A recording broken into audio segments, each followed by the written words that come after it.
Hey guys, it's JJ. Welcome back to the North Carolina Dynasty. We are going to finish out Season 5 today, and we are 9-0. We are undefeated.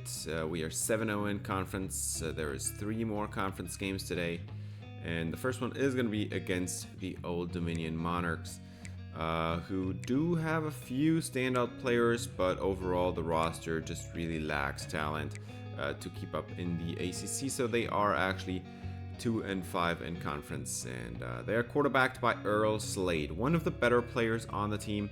Slade's 5'11", 193, a scrambling archetype quarterback, 95 throw power.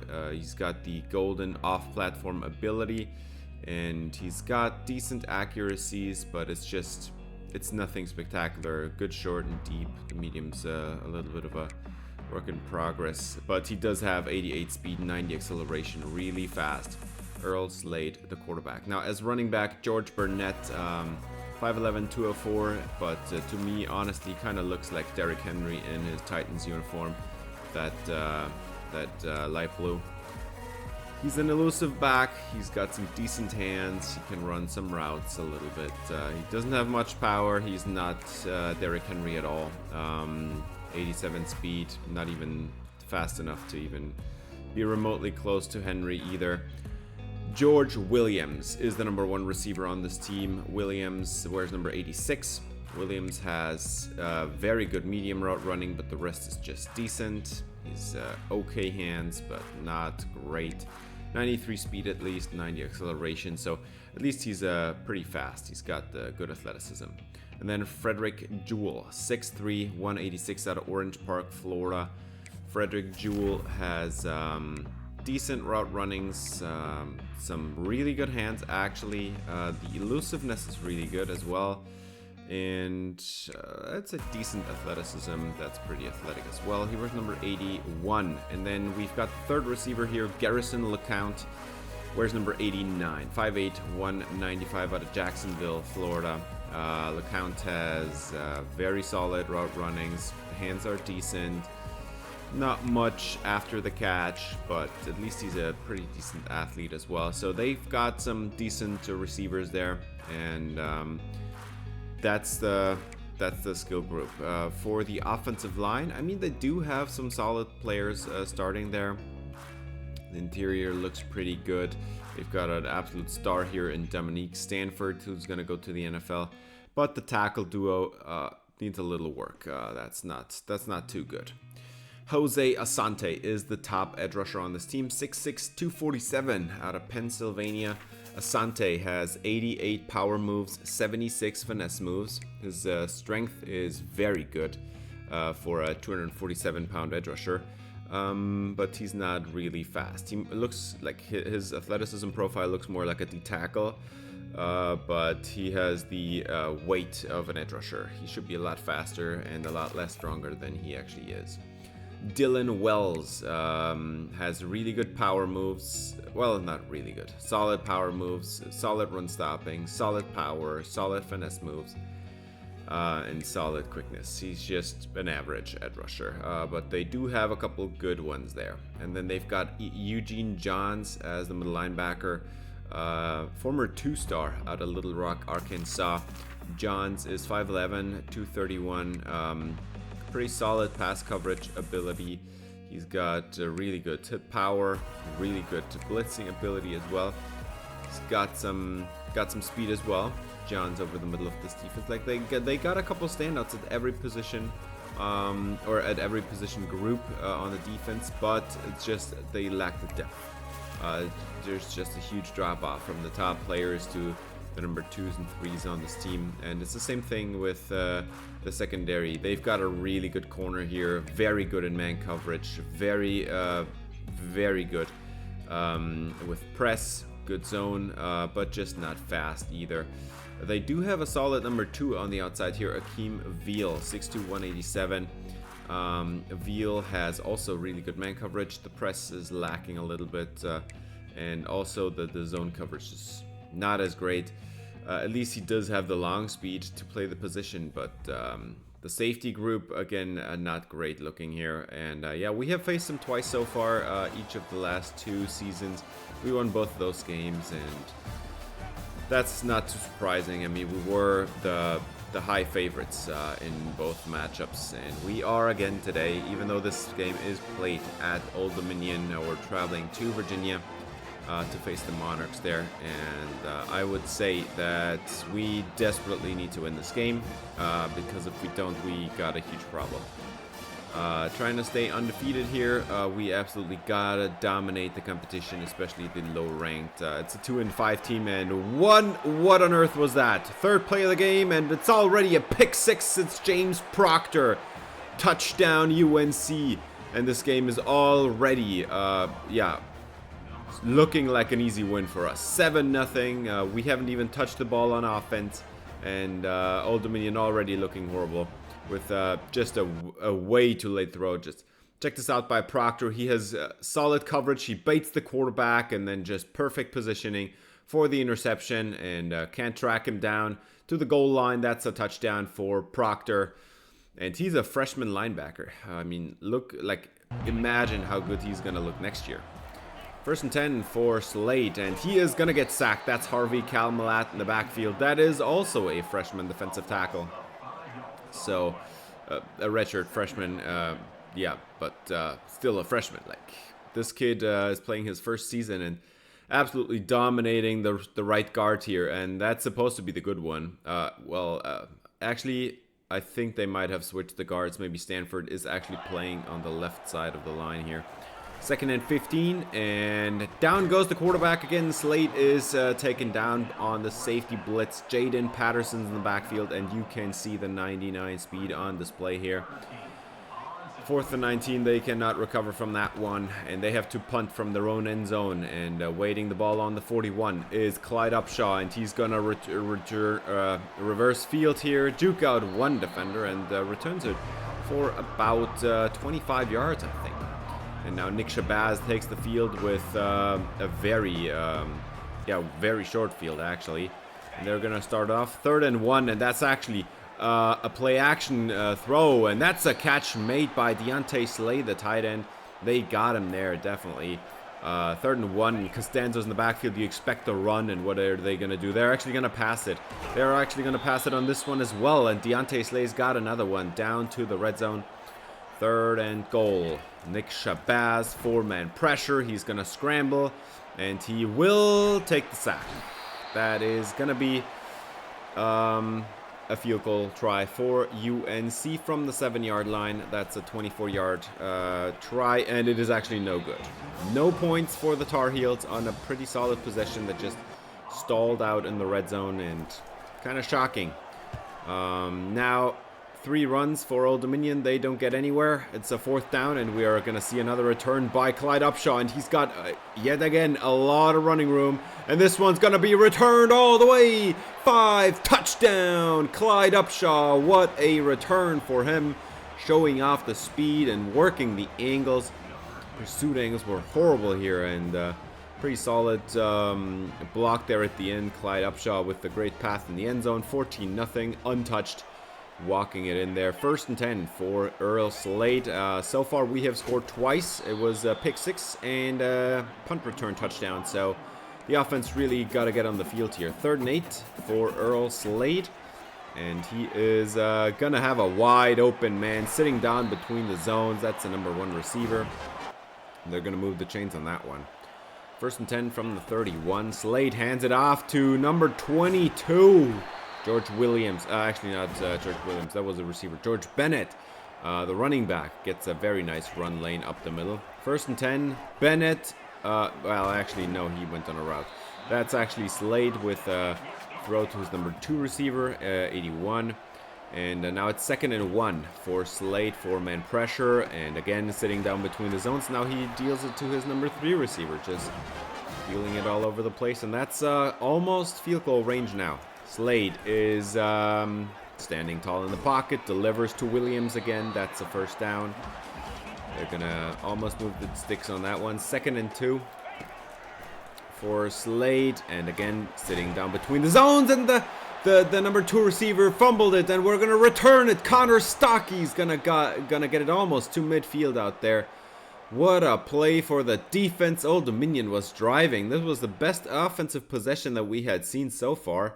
But Larry Butts, he was having the coverage over the middle end. Like, look at the hit stick there. Connor Stocky's right in the area and takes it away. 1st and 10 for Nick Shabazz, and we're going to have a motion for Jordan Ship into the backfield, and he's going to go right back out. He's going to get the ball, and Ship is going to run it down to the 1st down marker, and he's going to get it. It's moving the chains. 1st and 10. Shabazz is going to have a 4-man pressure, stands tall in the pocket. Man open in the end zone. It's a touchdown. Oh my God, it's Buck Stoner again, and he's got the deep one this time. Buck Stoner, the future 1st round pick, I'm hoping. 91 overall receiver, should get the job done for the 1st round, right? So this is a 21-0 game. We have scored a touchdown on defense, on special teams, and then on offense. This is exactly what you want to what you want to see. I can't talk anymore. And this is another interception. Cassidy Breida with great coverage, and he tried to reverse field. But 2 interceptions already for Old Dominion. And the nominal number 1 corner on the team, number 1 boundary corner on this team, gets his 1st ever interception. Cassidy Breida with good coverage here. It's a post. He just reads it perfectly. He ran the route for the receiver, tried to reverse field, but didn't work out that way. Still a beautiful pick for Cassidy Breida. And we're going to have the offense back out on the field. Costanza in the backfield, and we're going to have a play-action shot for Shabazz, and that is not working out either. Oh my, that's a 9-yard loss. Eugene Johns on a blitz. 3rd and 15 now after a 4-yard run, and they are actually going to sack him again back at the logo, so no points off the turnover, and Old Dominion is actually giving us trouble here on offense. If their own offense weren't so incompetent, they would actually be in this game. 21-0, and they're going to get it away to their tight end now, and that's a 9-yard gain. 1st and 10, almost on the midfield logo here, and they're actually going to get sacked before they get the reverse off. Oh my, Connor Stocky ran in there like a man on a mission, and it's 2nd and 15 now. Double twin set for Slade, 4-man pressure, and they are just sitting in these zones all day long, and it's just not working. The offense for Old Dominion again creating some yardage. This is their 2nd drive to the opposite side of the field, and they are, oh my God, getting sacked here on the play-action reverse play. A reverse play-action play, I don't know how you want to call it, but that's a sack for Zach Moma, actually, and that's going to bring up a tough 3rd and 13 later, and Slade is going to have, oh my God, Cassidy Breida, you got to collect your 2nd interception right there. That's gotta be a pick, dude. Shabazz is gonna motion out Brian Malik, and he is gonna launch one down the field. Look who's wide open behind the defense, and oh my God, if he threw that a half a second earlier, he would have maybe had the arm to get it in the end zone as well. Well, I mean, not get it directly in the end zone, but throw it in stride. I think it was on his limit of arm range there. But it's still a 1st down, and we're going to motion out Kyle Costanzo, and touchdown! That's Deontay Slay, the tight end.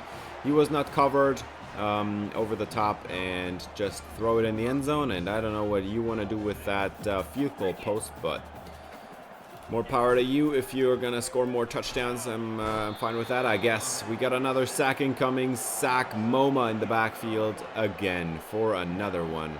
Dude has been balling out. I think he's a sophomore this year, and I think if he has a solid offseason this year, he might be declaring as a junior. Shabazz resetting. Oh my God, at least he recovered his own fumble. Jesus, what are you doing? Another sack for Old Dominion, and this offense is just not really getting it done, as we are inside 2 minutes now, and Slade is gonna get it away to Frederick Jewell, his number 2 receiver. 1st and 10. Earl Slate is having a 4-man pressure, and they're just sitting in these zones. That's gonna get him 9 yards. It's not doing enough. 4-man pressure dialed up again here, and Slate just dissecting this zone defense. it's time to get aggressive here, but they do not get any points out of that possession. The time ran out on the Monarchs. And yeah, North Carolina, I mean, this has been, it looks like a dominant win, but to be honest, we could be better on offense and defense. It's not looking as dominant as I thought it'd be. As we got another man behind the defense, and yet again it's Buck Stoner. He re-accelerates, and this is a 75-yard touchdown. And now Old Dominion is down 35-0. I mean, honestly, can you really say that an Old Dominion team that's down by 35 and hasn't scored a single point actually looks somewhat solid? Can you really say that? Because I feel it's true. Like, this defense, they have created 4 sacks already on North Carolina, and the offense, honestly, they're moving the ball a lot more efficiently than the UNC offense does. We have scored 3 touchdowns on offense technically, but one of them was 2 of them were big plays, and the third one was also a big play that just didn't go to the end zone and then was punched in a couple of plays later with a short pass. Like, that was not dominant or efficient offense. It was just throwing it over the top and just beating them in the raw athleticism and not on skill, to be honest. And Old Dominion is moving the football down the field again. It's just, oh my god, what are you doing here on defense? Slade, finally, the pressure is getting there, and that's a 4th down. They are going to take the point, the field goal here. And Shabazz, 5-man pressure, and he's got another man wide open behind the defense. Marquise Brooks, that's a touchdown, 72 yards to the house. Old Dominion is getting absolutely demolished here, even though the offense is not even playing that well. It's just deep bombs left and right. That's the 4th one in this game, I think. 3 of them for Stoner, and 1 of them for Brooks. Just demolishing them by pure athleticism and not really skill. You want to see those 8, 10, 13 play drives that end in a touchdown and take away 5 minutes. We got another interception, and this is already the 4th quarter, by the way. We're skipping ahead here. This is the backup defense, and Tony Tanner, who's a freshman, a redshirt freshman corner, who might be starting next year. This is, I think, his 3rd interception this season in garbage time. He doesn't really have great coverage on this one, but for some reason he just rips it out of his receiver's hands. That was George Williams, I think. He just rips it away and takes it away for the offense. And in total, it looks like absolute demolition here for North Carolina. But I gotta tell you, this offensive performance was not great. I mean, look at Buck Stoner. He had 3 catches, and each of them was for an average of 61 yards. This was the only thing we're doing right today. Throwing it down the field with pure, beating them on pure athleticism. This was not a great offensive performance at all. And the only reason we were actually somewhat able to just get first downs and move the football was Kyle Costanzo, not the passing game. The run, actually, 20 rushes for 26 yards. And yeah, on the other side, like, we could not stop their run either. Like, they were running pretty well. That was pretty solid effort by Old Dominion, but they dug them a hole pretty early with the pick 6 and then a punt return touchdown. And from there, it was already like the game was basically done. But the offense was actually pretty solid, moving the football. Like, they had a bunch of guys with 8. They had 3 receivers with 8 receptions, and none of our guys had more than 3. We were just throwing it down the field, and it did work out. Brooks actually got yet another touchdown at the end there with a shorter one this time, but gotta say, this was not a great offensive performance. It was, however, a pretty solid defensive performance. We got 5 sacks, but they were all in the first half. The second half defense didn't get it done. The backups not quite ready to hold up here. We get interceptions by Tony Tanner, Cassidy Breida, and James Proctor. Proctor, that was his first one. Breida had his first one, both of them. And then Tanner in garbage time, like, he is just an interception magnet. I am so excited about his next year. If he's going to have a good offseason, he's going to look really good. And then Larry Butts gets a forced fumble as well. He's the middle linebacker. He's a sophomore, and he's going to declare this year for sure. There is no way he's not going to declare. He's going to be a top 5 draft pick, I think. Top 10, maybe. But dude looks incredible, and we got to appreciate it as long as we can. This might be his only season starting. Larry Butts, middle linebacker. He's going to the league. Definitely this year. I cannot imagine that a 93 overall, well, with boost, a 95 overall would actually come back for another season in college if you can be a top 10 draft pick. There is no reason to go back. Now, next week we are playing the Virginia Tech Hokies, and they actually do have a pretty solid team here. That's not too bad. It's just not on the level of us, but this is a pretty solid team here. Davy Belfort is the quarterback out of Fort Lauderdale, Florida. Belfort, he is actually very athletic. This is a dual threat quarterback with elite accuracies across the board. Should be an NFL quarterback. His throw power is not that great, but he also has 3 golden abilities. That is ridiculous. And then we've got Tyler Mason, the running back, number 23. You've got to watch out for him. Looks pretty solid. 6 foot, 194, out of North Carolina, actually. Mason has a couple abilities himself. He's a very good elusive back. His hands are not that great. He can run a little bit of routes, but nothing too spectacular. Pretty fast, though. So both quarterback and running back are pretty big threats. And then we've got the top receiver on the team is Tobias Durbin. Durbin, 6'3", 187 out of Hilton Head Island. Durbin is a very good route runner. Pretty solid hands, and he can break some tackles. He's pretty elusive. He's got 91 speed. That's not too bad. And then we've got Keelan Adams on the other side, 6'2", 180 out of Virginia Beach. Adams is a 3-star deep threat archetype receiver. Adams has decent route runnings, elite hands, everything's in the 90s for catching, elite after the catch ability, and I mean 88 speed's not too fast, but I think Keelan Adams is actually the real threat on this team. And then we've got Chance Wiggins. Wiggins is 6'3", 2'7", out of King George, Virginia. Wiggins has very good route runnings. He's a perfect slot receiver to be honest. And he also has some elusiveness, some wiggle after the catch, and he has the platinum layout ability as well. The offensive line does have a couple holes. It's not the best O-line you'll ever see.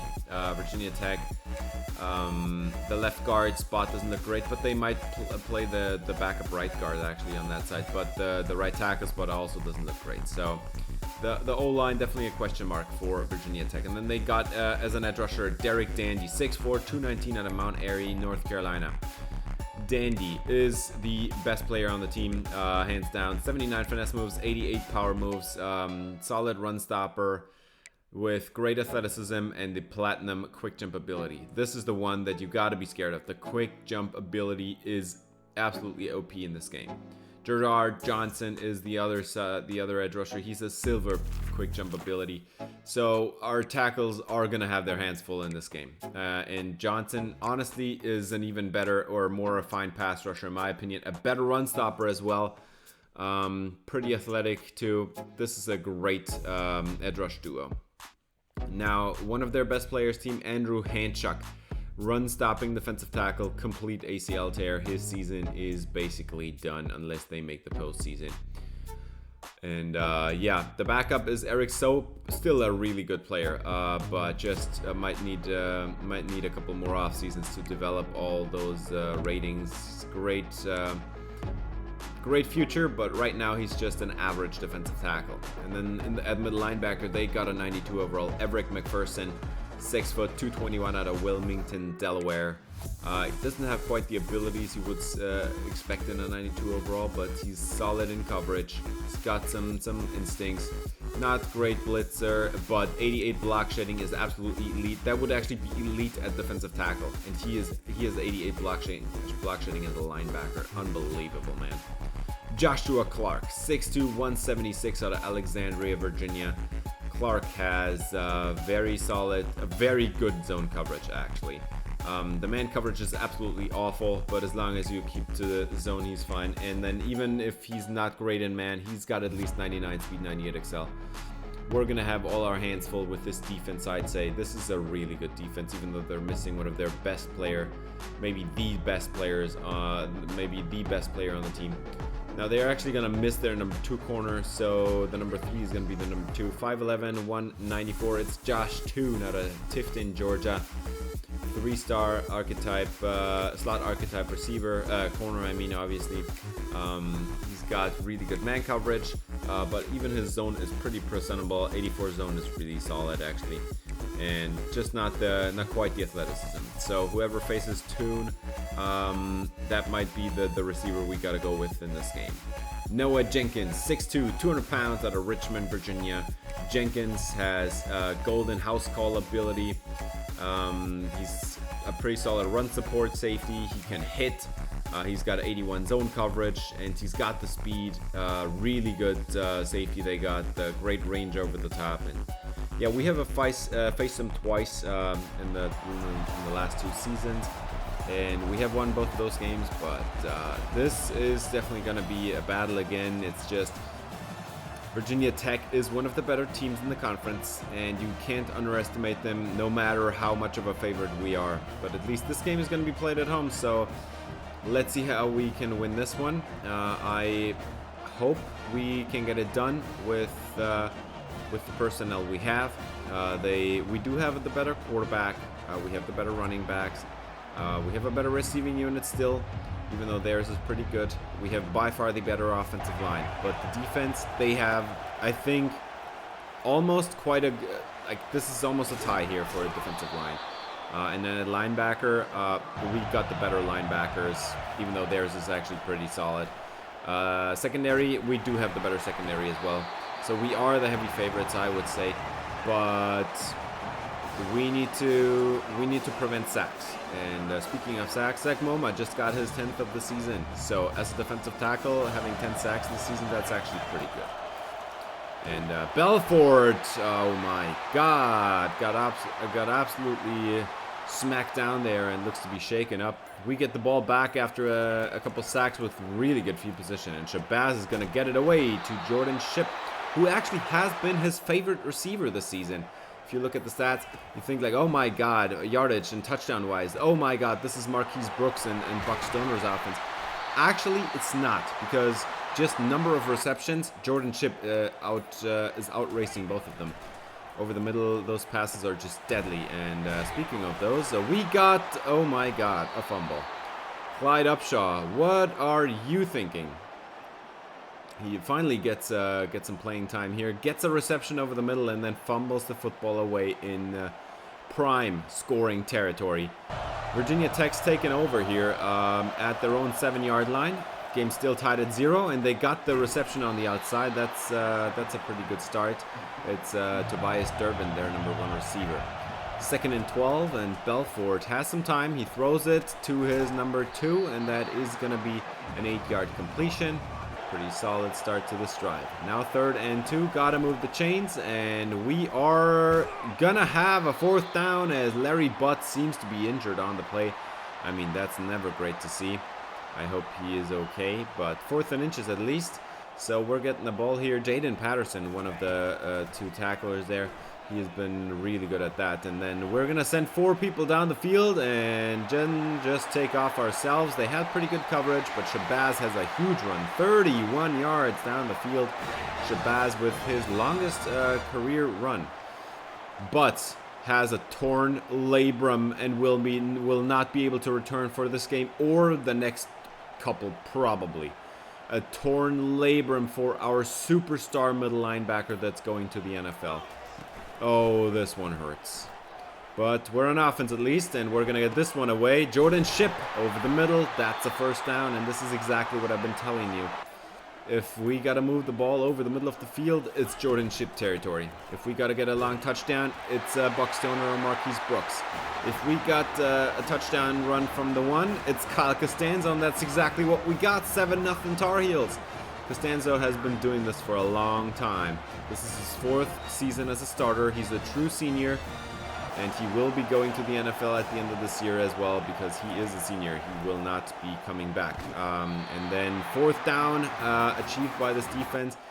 We force the incompletion. We get the ball back. Solid field position. And Shabazz is going to get it away over the middle. It's Jordan Shipp again. This is Mr. Move the Chains. 2nd and 11, and now we are gonna set up the slip screen here for Brian Malik, who's got some space on the outside, jukes out the last man coming out from behind him, or like from the back end of the defense, and he's gonna get from behind, get caught from behind there, and oh my God, what are we doing? A fumble by Nick Shabazz. That was pretty good pass rush. Bobby Falk, that's actually a linebacker. 2nd and 26, and Shabazz is going to get it away. Buck Stoner, huge completion. We get 20 yards back on this one. 3rd and 6, we can move the chains on this one. Halfway through the 2nd quarter now, and Shabazz has some time. He gets it away, and this is Clyde Upshaw. Makes a couple people miss, and that is going to be a 1st down. We came back from 2nd and 26 after that fumble. 2nd and 8, motion for Kyle Costanzo, and 4-man pressure for Shabazz. He's going to head upfield, run for the end zone. That's a touchdown. UNC is up by 2 scores. Nick Shabazz is in the end zone. I think this might be his first rushing touchdown ever. Shabazz with razzle shabazzle. 14-0 here, 3 minutes away from halftime. We get the quarterback run suddenly appearing here with his athleticism, and this is actually a great catch by Virginia Tech. They're going to move the chains on that one. 2:50 on the clock, 1st and 15 after a false start, and we've got him in the backfield. That's a loss. Connor Stockey, the first one there. Pretty good run stop, which actually is not really his strength, but nice to see. And then over the middle, oh my God, how did he make that catch? Marquise Brooks with an incredible catch that should actually have been an interception, to be honest. 1st and 10, Shabazz is going down. Can't get away from this one. That was pretty good pass rush by Derek Dandy. 2nd and 21, we're not giving up. It's Shabazz time. He's going to get it away, and Jordan Shipp turns upfield, makes 2 people miss, makes 3 people miss with 1 move. Are you kidding me, Jordan Shipp? 3rd and 2, we get 19 yards back on that 2nd down, and Shabazz has so much time, and he's going to step up and be sacked. Oh no, he had all this rushing lane, all this space up the field, and instead we're going to get sacked and run out the rest of the clock. 14-0 at halftime. I mean, this is by no means the game that's over. This is a very close game at halftime. And of course, if you enjoy the video, I would appreciate if you gave it a thumbs up, subscribe, ring the bell for notifications, as so far they are being outgained by a lot, but they get some crucial sacks here and there to end drives. This is very important. And now we've got a 1st down. A great catch by Buck Stoner. That was tight coverage. Tight window, actually. 1st and 10, 4-man pressure. Shabazz retreating too far and getting sacked again. 2nd and 22 coming up. And we're going to try again. A long 2nd down. This is the 3rd one this game. And we're going to get this one away. And Clyde Upshaw is actually going to get 12 yards back. This is a makeable 3rd and 10. A tough one still, but makeable. 3rd and 10 is something you can be doing. Shabazz is going to take off. That's pretty good space, and he's going to slide safely with the 1st down. Move the chains across midfield. 2nd and 10, and Shabazz is going to have a wide open slant. That's caught by Buck Stoner. 1st down again. Today, Buck Stoner is actually the one moving the chains, not the one catching the deep touchdowns. But Clyde Upshaw on the screen, wide open. And now we're down to the goal line. It's Brian Malik's job, and he's gonna go to the end zone. It's a touchdown, UNC, 21-0 for this Tar Heel offense. That was a pretty well executed drive. Even though we had that sack yet again, we do convert a tough 2nd down. We had 3 of those in this game already. 2nd and 26, 2nd and 21, 2nd and 22 this time. All of them converted on 3rd down. By getting back a lot of the yardage on 2nd down and then having an easier 3rd down to convert. And now we've got another injury. It's another linebacker, another starter, a run stopper here in Jason Hepburn. So that's not good news. But at least we get the stop on defense. And now we're going to run it again with Shabazz. No, he's going to throw it. That's caught by Buck Stoner. And he's going to make the last man miss there. Gets caught from behind and on the inside. But still a great throw by Nick Shabazz. And Jordan Chip almost messed it up. Now Jason Hepburn has a strained tricep. And is not going to come back. And yeah. Oh my god, this defense really falling apart here. 3-man rush, and Shabazz gonna take off again. Run outside, that's a first down. What is up with Shabazz today? That's a 2nd and 4 for Nick Shabazz now, and he's gonna retreat and throw it over the middle. Touchdown! That's Deontay Slay, the tight end. We've got another one. Tar Heels gonna have another score. And UNC is now up by 4 touchdowns just to start the 4th quarter. I think now it's safe to assume that this game should be over. Virginia Tech has 10 minutes to do something about it, but they have not been able to show that they can go down into even field goal range. That's a good start for Tobias Durbin, however. 1st and 10, and Belfort has a 4-man pressure, gets it away. That's another catch over the middle. That's 13 yards. That's Durbin again. 3rd and 10 now. This one's going to be tough. And the pressure is coming in. Harvey Kalman broke through at the last second, but he does get it away there. And Wiggins at the sideline. Incredible catch against Cassidy Breida there. 1st and 10. And this is going to be another catch. What are you talking about? Jordan Velasquez. Dude, this is the one with the 99 speed. We got a linebacker with 99 speed and he can't prevent that play. Are you kidding me? Davy Belfort down to the goal line. Let's see if they can punch it in. That's a touchdown, diving into the end zone. And Virginia Tech finally on the board. It's 28-7, and let's see if they can actually stop us here on offense and maybe make this a winnable game for them. It's still down 21, but 7 minutes to go. I mean, crazier things have happened. And what on earth was that? Jesus Christ. Calvin Campanaro had a free run at the quarterback. 3rd and 11. And we're going to have a screen on the outside. And Jordan Shipp is going to have the first down. 19 yards on the play. What a play by Jordan Shipp. Lots of space out there. 2nd and 13 after a bad run on 1st down. And Shabazz is going to stand tall in the pocket, deliver the throw to Brooks. He breaks open, wide open over the middle there. And he's going to get the first down and move this offense across midfield. 3rd and 8. And you got to pass it on this one. Shabazz over the middle. Catch is made. Buck Stoner with a 25-yarder. And I think this one's probably going to put him over 100 yards. But this is Nick Shabazz. 3,000 passing yards this season, which, by the way, also means 3,000 passing yards in his career. This is his 1st season starting, and Shabazz is gonna get pressured, can't get the pass away cleanly, and we're gonna take a field goal there, 31-7, and that did do it in the end.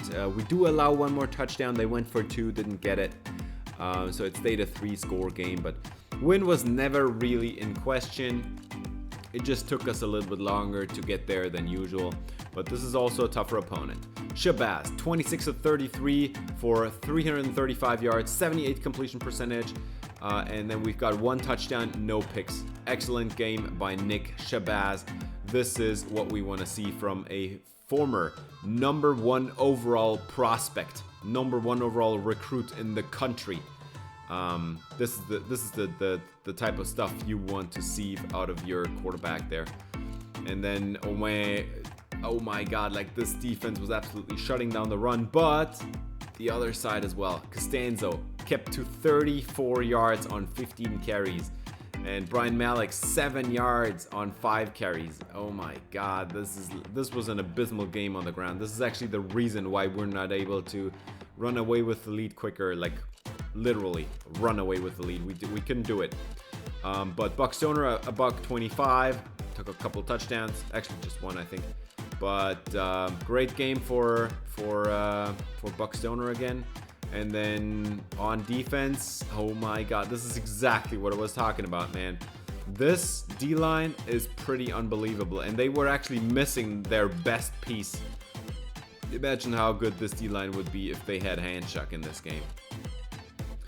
Now, this offense obviously was way too overwhelming in total, but creating only 2 sacks on defense is a little bit questionable. We also had no turnovers forced in this game either.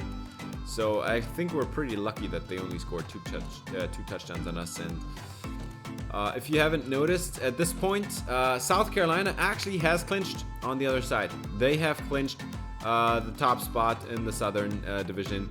We, on the other hand, have not yet clinched. Virginia is right on our tail, 8-1. They're also ranked. This is going to be a very deciding weekend, and it's going to be rivalry week across the country. We've got Virginia and Virginia Tech battling there. If Virginia wins and we lose, I don't know what's going to happen then. But yeah, we need a win against Wake Forest, another rivalry game, and Clemson and South Carolina yet again for the third time in this series, for the third time in 3 years. They're gonna face each other in the last week of the season, and South Carolina actually has not much of a great record. Clemson is actually ranked lower than them because they lost a couple more games, but South Carolina still, even though they clinched, they need to win this game if they want to have a chance at the playoff. If they lose, they're probably done. They might be in if they win the conference, but they still need to win this game, because if they lose the conference championship game, they might be done for the season, and that's not what you want to see. Now we've got the game against Wake Forest, which, I mean, we are the heavy favorites, but Cesar Esponda is actually going to pose a pretty good challenge. He's got a solid arm, he's got solid accuracies, he can run a little bit. And then at the running back position, they got a 4-star, a 6', 231 freight train actually, with great power running ability. He's gonna run over people. He's not gonna juke them or spin them. That's just not his thing. But he's got 92 speed. You cannot let him get to the third level. If you let him in the secondary, he's gonna do some real damage, because he has the speed to run away and he has the power to run over any DB he wants. And at the number 1 receiver position on the outside, it's Tyrone Gillikin, and we know this kid. He has had his fair share of deep touchdowns against us. The 98 speed, man, it's just, he's too good at that. And then on the other side, they've got Spencer Dunbar, 6'3", 175, incredibly slim, out of Plant City, Florida. Spencer Dunbar is not a great route runner at all, but at least he can catch the football, and he's got some pretty good athleticism, and he can also, like, he can break some tackles after, or like he has some solid elusiveness after the catch. 95 speed. We are going to be sitting in our zones again today in this game, because we cannot allow these two guys to get behind us on man coverage. That's just a horrible idea. Now, Wake Forest actually does have a really solid offensive line. Like, this is not half bad. This is one of the better O-lines in the conference, definitely. And they do not have a weakness, in my opinion. I mean, that right tackle doesn't look too hot, but even 81 overall, that's still solid. Like, this is not a huge weakness. But he is going to have to face Connor Stockey, a future first-round pick, so who knows how that's going to end. We've got another silver quick jump ability here for Josh Harrison, 85 finesse moves, 88 power moves. Kid is a crazy good and refined pass rusher. Now, he's not great against the run. The block shedding is pretty low, but he's a crazy good athlete, and I gotta be scared. You gotta be scared about that. And then on the other side, it's gonna be Cortland Speaks. Speaks is 6'6", 265. Speaks has 82 power moves and 82 finesse moves, so not quite as refined, but still a very good pass rusher. Even a really solid run stopper with great athleticism. So this edge rush duo is going to present problems, but the defensive tackle unit doesn't look too hot. So I think we're going to be trying to run the football again in this game. This is also, by the way, senior week. So last home game for Kyle Costanzo in probably forever. here at UNC before he goes to the NFL. Randy Hastings, that's the middle linebacker. Actually, another pass rusher, not the middle linebacker, but probably going to play some linebacker downs as well. He looks pretty solid. More of a pass rusher though. And then we've got Bob Freeman, the true middle linebacker with 93 zone coverage, which is absolutely ridiculous. There is corners that have less zone coverage than him, and he can rush the passer a little bit. He's a solid run stopper. Not a great athlete, but a decent one. This kid is pretty good, but after that is a steep drop off to the next guy. Chris Grubb, the top corner on the team, he's very good in man. He's got solid hands. He's even pretty decent in zone, but yeah, there's actually no weakness on him. He also has pretty good speed. So yeah, Wake Forest, I mean, I remember back in the day, man, we had a heartbreaking loss against them. We just had scored the 21-20 lead like a few seconds from the end of the game, and then they get the deep touchdown, and I actually think it was Tyrone Gillikin who pulled it off in the end. But oh my god, what do we see here? Are you serious? I would have never ever expected this. A snow game in North Carolina. Oh, we gotta appreciate that one. And I already said it like it is. This is going to be a running game. This is also going to be a game where we are just going to try to prevent the deep touchdown and make them move the ball slowly. This is a rivalry game, and we're going to start here on the ground. 3rd and 3 with Brian Malik, and he's got so much running room to the outside. He jukes out one man and down to the, I do not know which yard line that was, because everything's covered in snow. We don't see any numbers.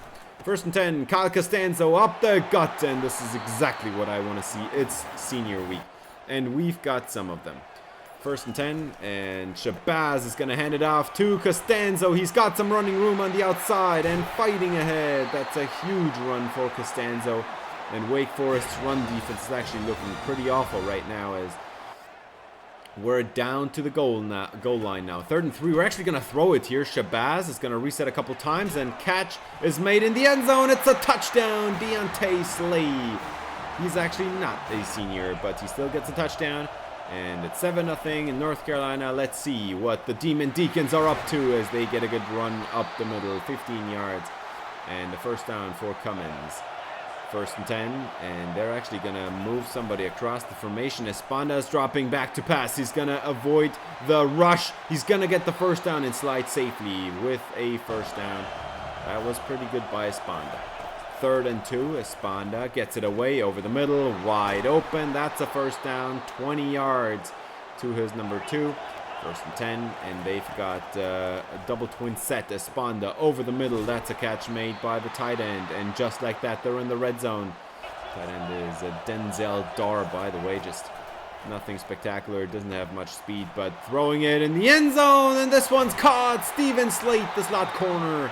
He was actually just lurking deep. They had a corner out to the outside there, and Slate saw the ball coming all the way. Just jumps it, takes it away, and gives us the ball at the 2-yard line. Game still 7-0 Tar Heels, and Steven Slate, oh my god. He's looking pretty solid. He's actually the best corner on the team. You gotta say it like it is, man. As Kyle Costanzo up the gut, 1st down, and he's gonna break tackles as well. 13 yards on that one. 1st and 10, Brian Malik checks in actually, and we're gonna hand it to him, and he's gonna have some room, break a tackle, and then fumble the football, and at least we keep this one. Jeez, that was close. 2nd and 2, and they've got both running backs in the backfield, and this is an RPO. We're gonna throw the screen, and this one's gonna be huge loss as Costanzo is taken down by Chris Grubb, the top corner. Man, you gotta have the block there. 4-man pressure, and that's a 1st down. Catch is made by Jordan Shipp, who is also a senior, so last game for him as well. And then we've got another senior down the field. It's Buck Stoner, and he's going to run it down the sideline. That's a touchdown, 73 yards to the house. And Buck Stoner in his last home game of his college career, he's got another touchdown, and this is how you want to go say goodbye to your home crowd here before going to the NFL. And it's 14-0. 8-yard run for Wake Forest to start with this drive, and to the outside, absolutely nowhere to go. It's a 4-yard loss, and that one's on Jason Hepburn, who actually came back, by the way. And I completely forgot to say the diagnosis for Larry Butts, by the way. He is out for 3 weeks.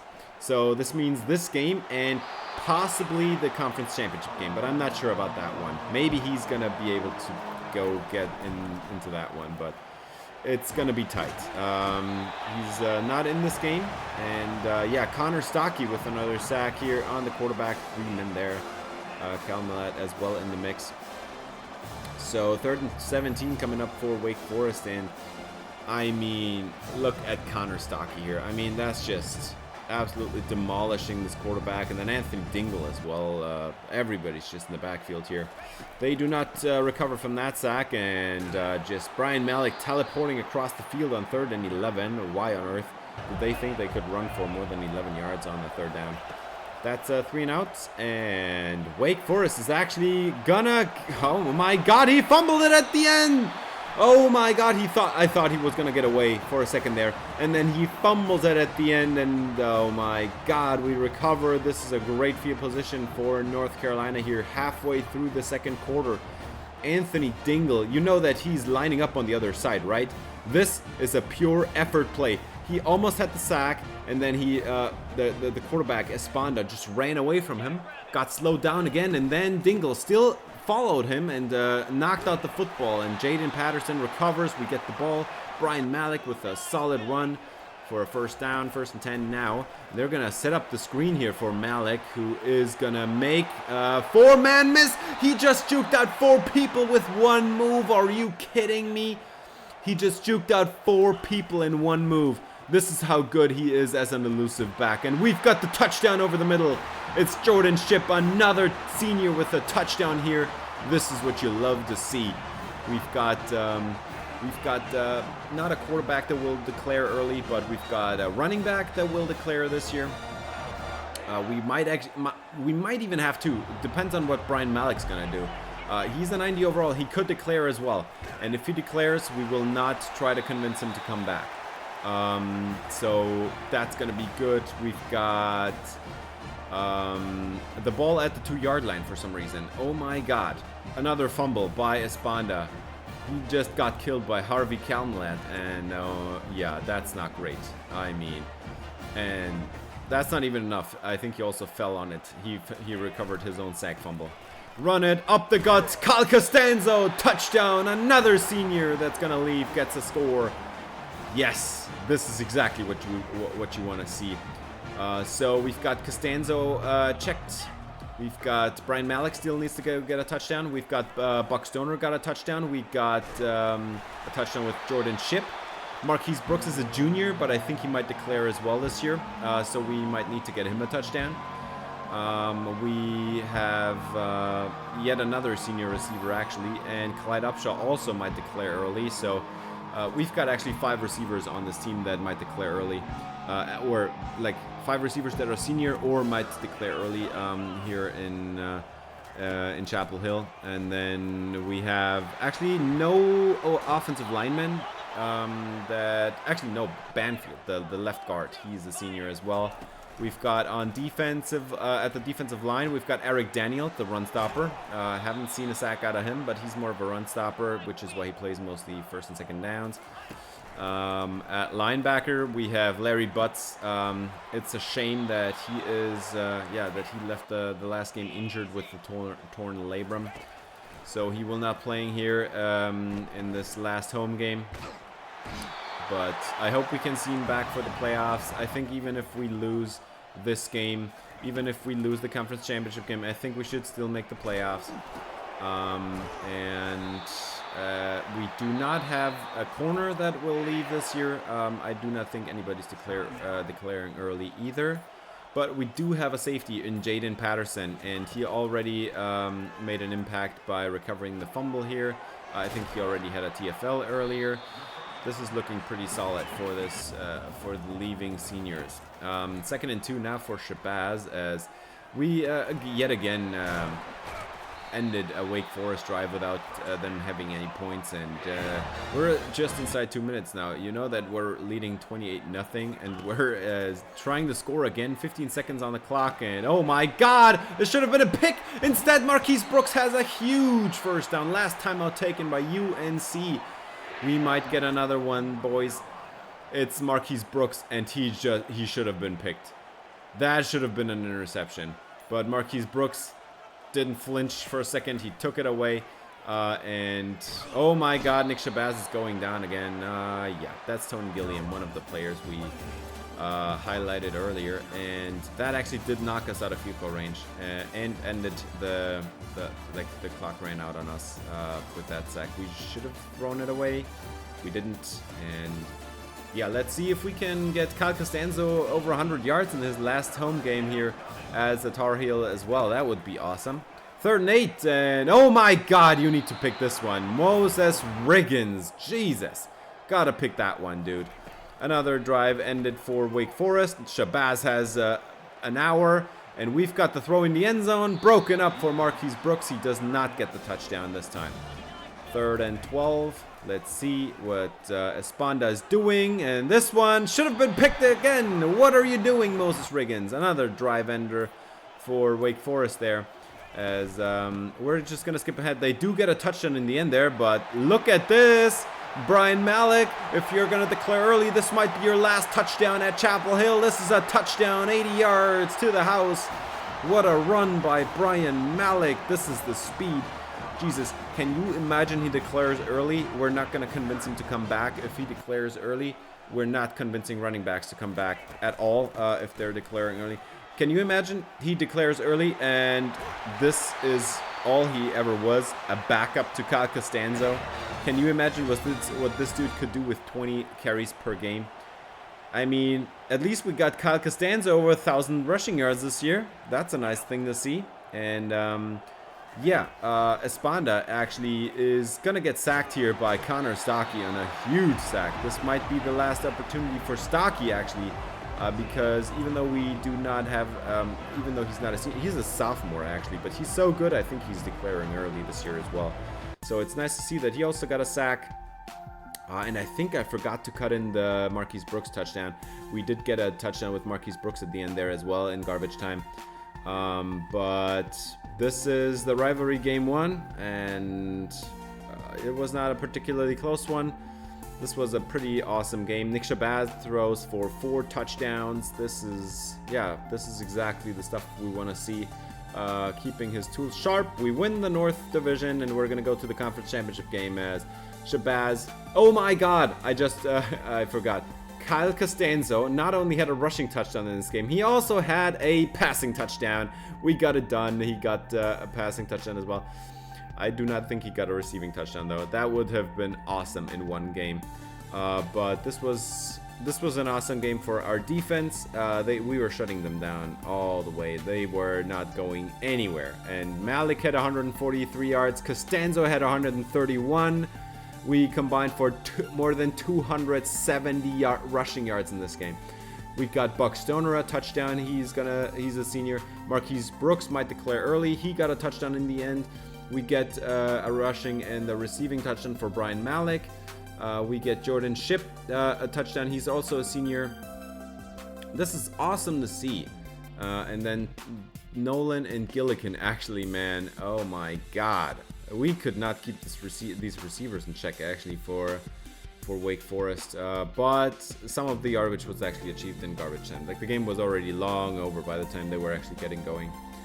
And yeah, the offense had great production. Every one of our top 3 receivers got touchdowns. Our top 2 running backs got multiple touchdowns each.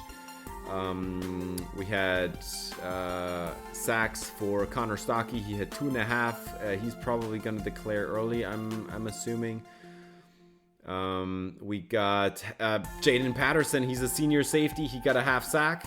We got actually only 1 interception in this game, and he's probably not declaring early, I would assume. Anthony Dingle, he's probably going to come back. 2 forced fumbles in this game. Harvey Kamlat, the freshman defensive tackle, forces 1.